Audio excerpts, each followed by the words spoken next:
ngomongin materi obrolan ya. Gue tuh udah materi ini yang pengen gue bagi ke geng duet. Lu tuh follow penulis buku. Dia terkenal dengan satu bukunya Happy Money apa Money Happy gitu. Orang Jepang itu loh, Ken Honda. Enggak. Ken Honda. Jadi follow ya, teman-teman cari di social media. Namanya Ken Honda. Nah dia jadi sering karena bukunya meletus meledak. Terus dia jadi aktif di social media, Wet. He's a Japanese writer. Nah, gue suka banget nontonin konten-kontennya, Wet. Tahu ya, geng Wet ya. Sedang baca ya buku itu ya. Sampai habis loh di e-commerce. Ngapain lo periksa gigi lo? Tapi speaking of book, lo kenal gak sih yang punya Periplus? Bentar. Lo manggil-manggil gue Weti sampai orang-orang manggil gue Weti, awas ya. Ya, orang-orang manggil lo Weti, orang boleh panggil gue Boti deh.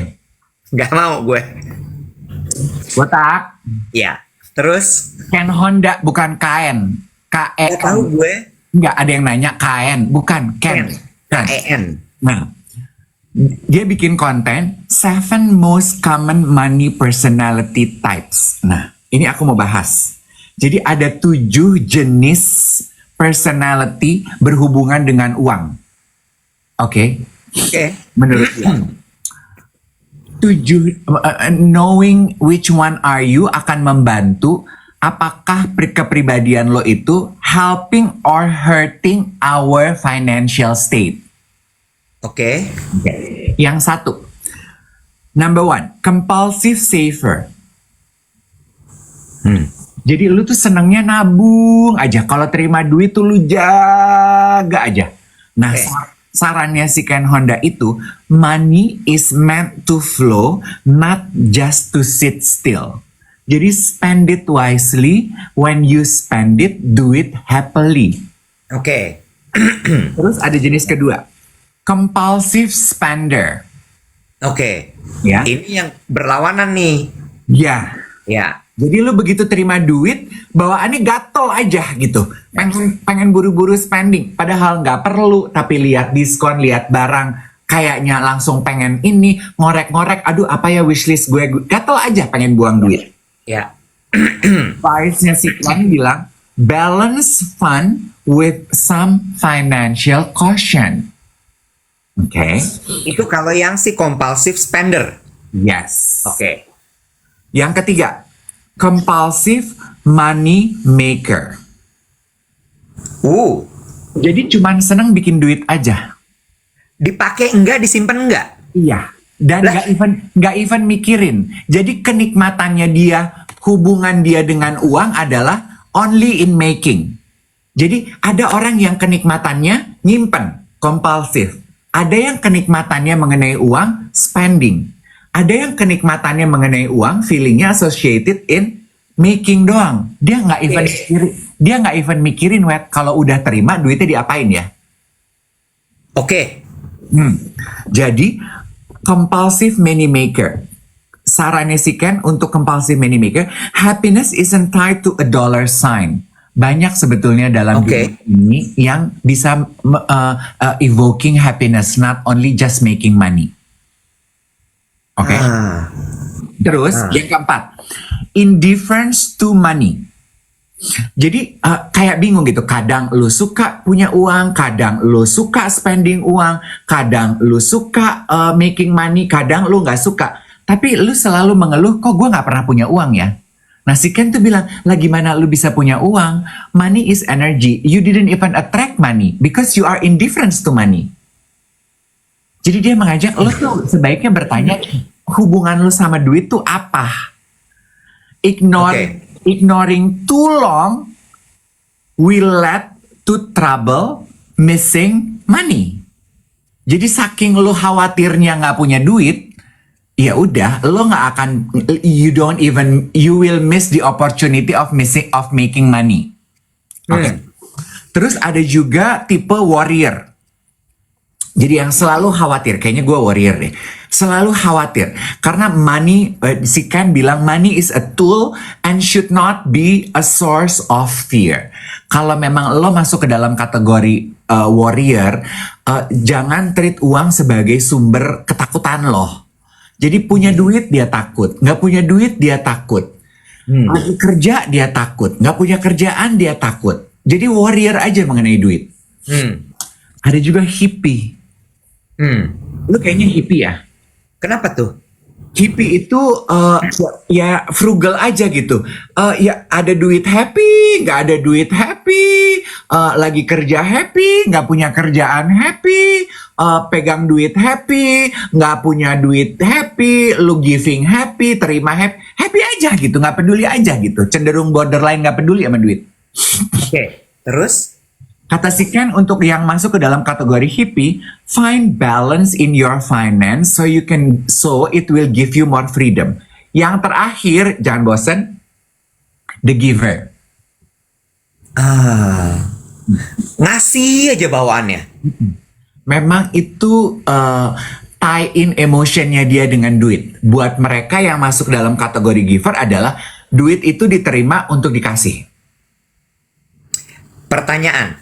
Tadi banyak yang ketinggalan. Judul bukunya apa? Balik lagi. Ken Honda penulisnya dia udah bikin 3 atau 4. Judul bukunya Happy Money. Happy Money. Pertanyaan gue berikutnya. Dari 7 karakter dan sifat tadi, kaitannya dengan psikologis dan cerita di baliknya ada nggak? Dibahas nggak sama dia? Dibahas di bukunya. Jadi berarti ada penyebabnya tuh ya, kenapa orang jadi compulsive saver, compulsive spender, hippie, dan lain sebagainya. Gue mungkin kombinasi nggak?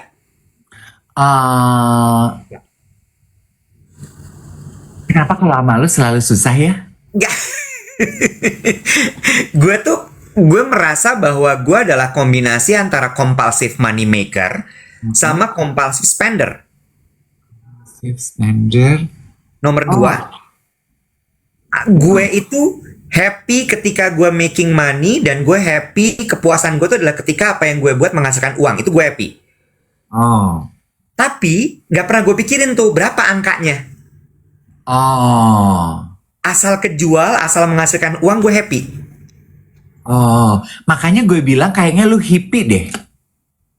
Iya ya, hippie tuh ada uang ya happy, nggak ada uang ya happy, bikin uang ya happy, nggak bikin uang. Tapi gue kalau nggak bikin uang, nggak bisa. Gak happy juga ya? Nggak happy gue tuh harus. Maksud gue gini ya, contoh aja. Ini kan sekarang gue nggak punya kerjaan ya. Iya. Bener nggak? Kan lu bilang gue pengangguran ya, beban pemerintah nih gue ya. Bener nggak? Iya. Tapi gue masih mikir gitu. Gue bisa bikin uang lewat mana ya gitu. Iya, bisa sih. Kayak gitu. Iya kan? Jadi ketika misalnya, oh ini ada peluang ini kayaknya bisa making money nih. Dan begitu itu making money, gue happy. Iya, bisa sih kayaknya kombinasi ya. Iya. Tapi juga spender. Tempo-tempo ya. Gue kalau lagi rungsing aja ya, gue suka nggak mikir ngeluarin uang ya. Gue nggak tahu ya, kalau gue sebagai orang luar, gue akan mengkategorikan lo sebagai hippie, bukan karakternya ya, tapi hubungan lo dengan duit ya guys, yang dibahas Ken Honda ini, karakter lo dengan uang, hubungan lo dengan uang tuh yang mana? Nggak tahu, walaupun Iwet kayaknya tidak hippie dan cara berdandan, tapi I think his character with money is very hippie. Gitu ya. I think ya. Tapi kalau if you think differently ya it's okay. Iya. Kalau lu melihat orang luar sebagai orang luar, lu melihat gue yang mana? Lo tuh warrior. Iya kan? Iya, gue setuju lo warrior. Iya kan? Lo tuh takut sekali sama uang. Iya loh. Lo iya, to the point yang sampai iya, lo tuh takut sekali sama uang. Iya kan? Tapi lo ada kombinasi bahwa lo selalu merasa tidak punya uang juga, padahal uang lo banyak. Itu berarti gue yang mana tuh, Nek? Yang kelima tadi apa ya? Warrior. Yang keempat? Compulsive money maker. Keenam? Indifference to money. Indifference to money itu apa ya tadi ya? Ya kadang suka, kadang enggak, kadang sedih, kadang susah, kadang ini. Enggak. Yang keenam? Cin, mendingan gue bacain, lu pilih ya. Compulsive saver, compulsive spender, compulsive money maker, indifference to money, warrior, hippie, giver. Warrior fix lo. Warrior ya? Warrior. Lo warrior banget, parah. Iya. Apa alasannya tuh kalau warrior coba? Nggak tahu. Lah, gimana sih, lu udah baca apa belum? Belum.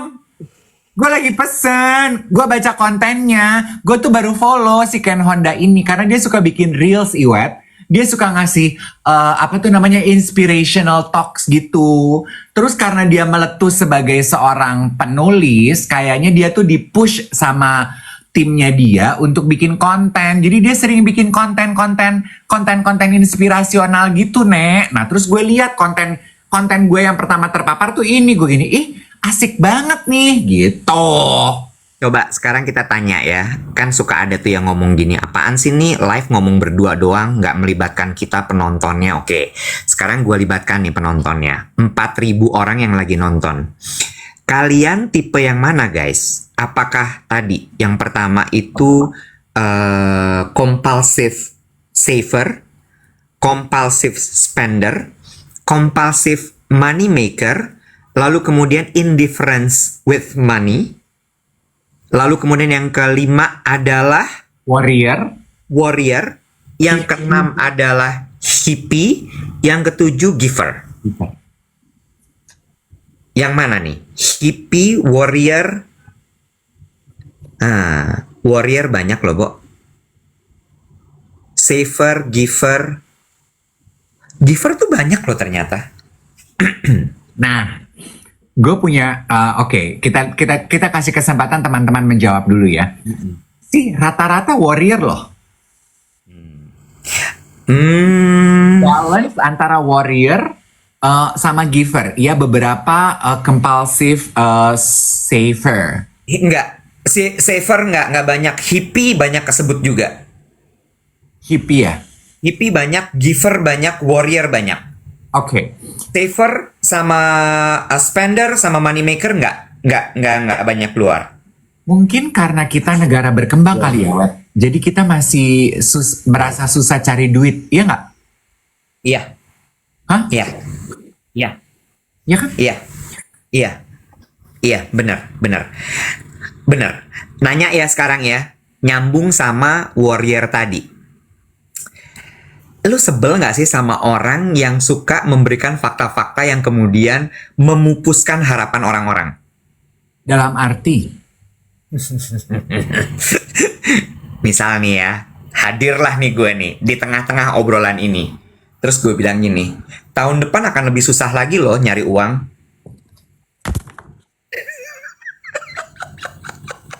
take it back. Gak boleh ngomong begitu. Loh, it's a fact. Masa sih, Bo? It's a fact. Dan gue bingung gitu, kenapa orang-orang nggak suka sama orang-orang yang suka memberikan fakta gitu bahwa it's a fact. Oh iya?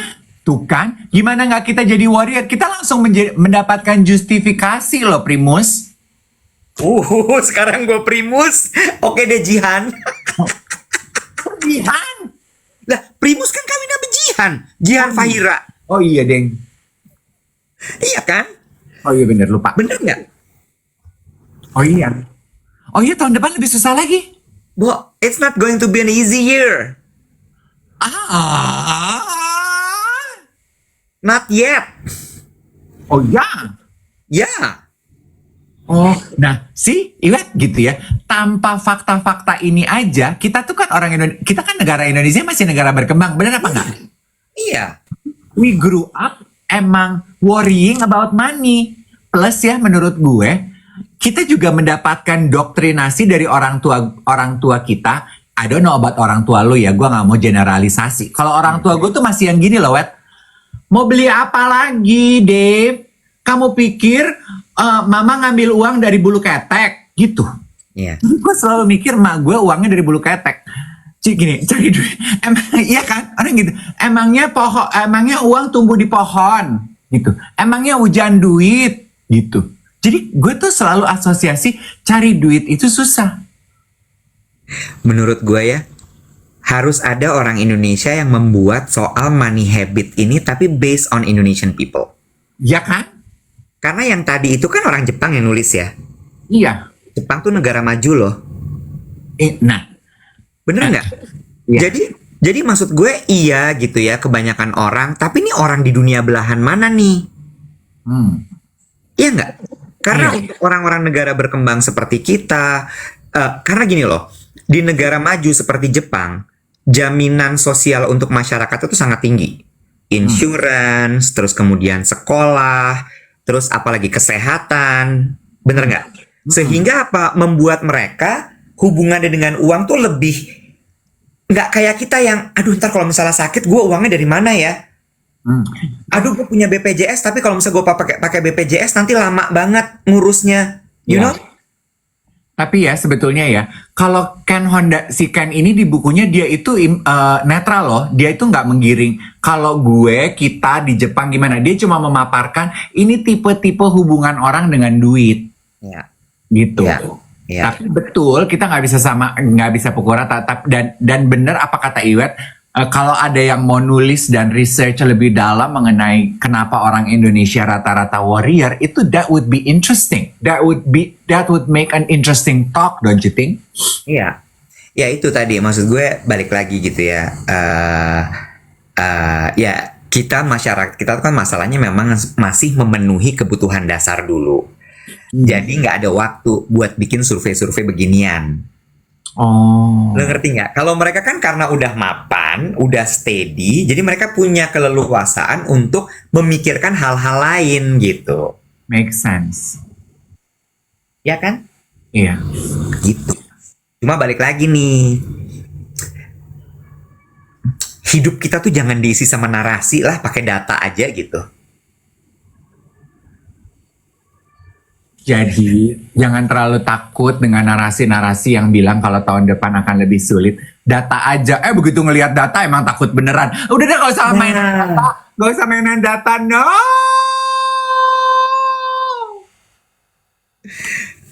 Ya kan? Karena kalau ngelihat di luaran tuh ngeri, Bo. Lu ngobrol sama orang gitu, ngelihat bisnis, ngelihat kondisi, ngelihat masyarakat yang terlibat sama judi online. Iya. Semalam Kasus ya. pinjol. Tapi I agree. Semalam gitu ya, gue menghadiri wedding vendor hotel Langham. Terus gue ngobrol dengan beberapa vendor wedding. Terus biasalah pertanyaan basa-basinya, gimana tahun ini, business good gitu ya. Dan rata-rata teman ngobrol gue semalam tuh belum terlalu baik ya. Gitu. Semua masih merasa dan mengakui itu gitu. Belum terlalu baik. Bahkan waktu pandemi aja jauh lebih baik ya. Kayaknya sekarang orang malah lebih ketat lagi ya spending their money gitu. Gue iya ya, terasa ya. Iya. Gue kemarin bahkan ya Iwet ya ngobrol dengan teman-teman gue fragrance enthusiast. Mereka aja mengakui gitu ya. Cari uang sekarang itu jauh lebih menantang dibandingkan sebelum pandemi. Waktu sebelum pandemi itu mereka sebagai influencer ibarat kata nonton bioskop 21 aja attendance fee mereka tuh jauh lebih besar dibandingkan attendance fee mereka sekarang. Sekarang tuh udah enggak Kak, udah nggak kayak dulu Kak. Terus abis itu pandemi. Abis pandemi sekarang semangat. Gini, gue kasih logika ya. Boleh. Ini kan influencer kan ada masanya sangat berjaya ya. Iya. Matok harga kan gila-gilaan kan. Iya. Mereka tuh sistemnya ini loh, ala carte loh. Oh. Misal, postingan Reels berapa, feed berapa, story berapa, attendance berapa, attendance kalau pakai story berapa, attendance kalau pakai Reels berapa, attendance kalau pakai feed berapa, kan gitu ya. Gitu kan cara mainnya kan. Ya. Sekarang logikanya nih. Daya beli masyarakat menurun. Betul. Daya beli masyarakat menurun karena apa? Karena adanya inflasi, karena adanya PHK, karena adanya ini dan itu dan sebagainya.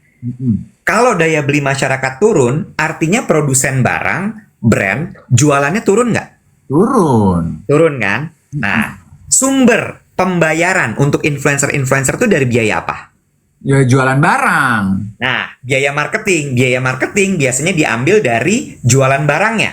Mm-mm. Kalau jualan barangnya turun, maka biaya marketing akan turun apa enggak? Turun dong, Pak. Kalau misalnya biaya marketing turun, artinya apa? Lo masih matok harga mahal, nggak laku, Jack. Iya. Iya, Bener nggak? benar. Karena itu nyamblung siklus gitu semuanya. Kalau lo masih ngotot gitu ya, Mm-mm. jadi warrior lagi nggak semuanya?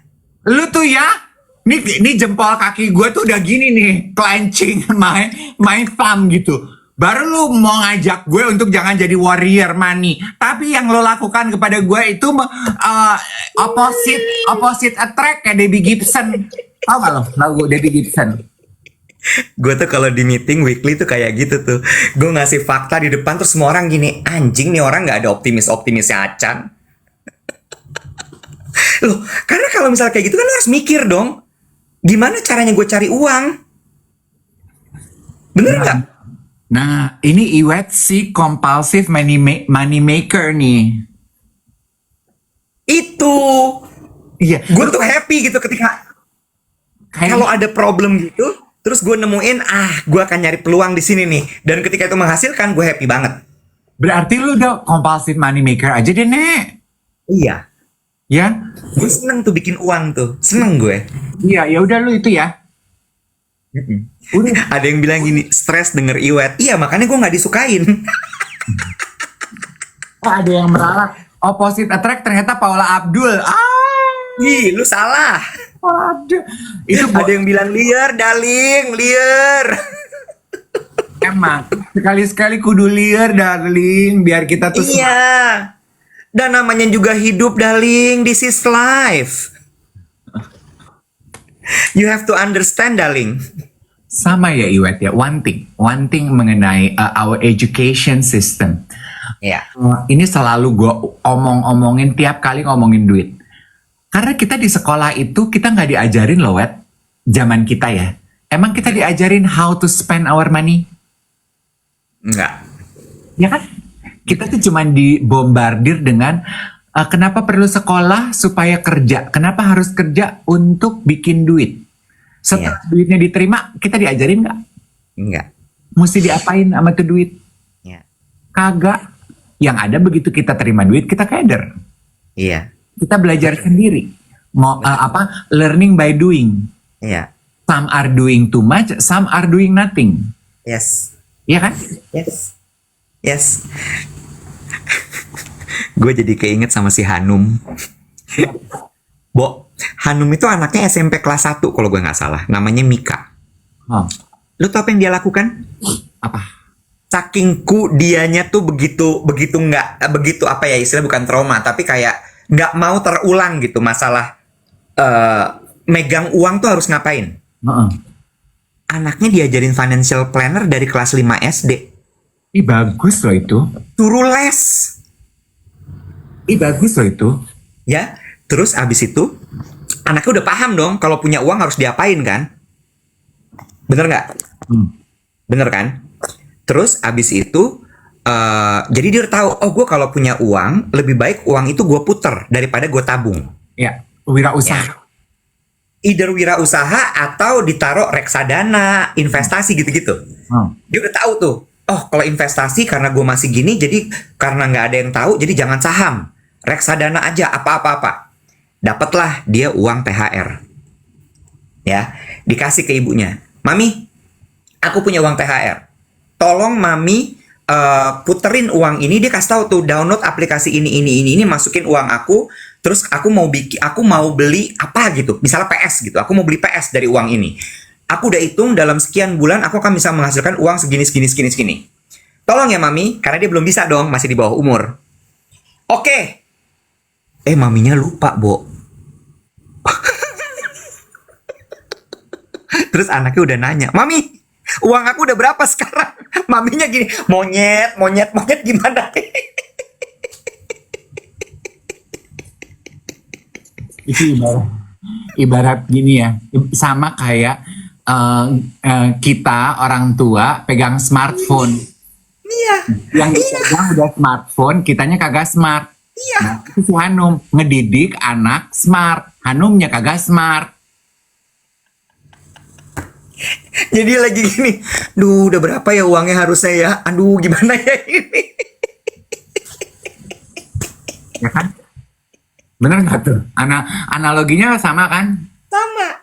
Dianya udah ada ide nih. Oh, harus gue ajarin. Dianya kagak belajar. Hmm. Ya kan? Hmm.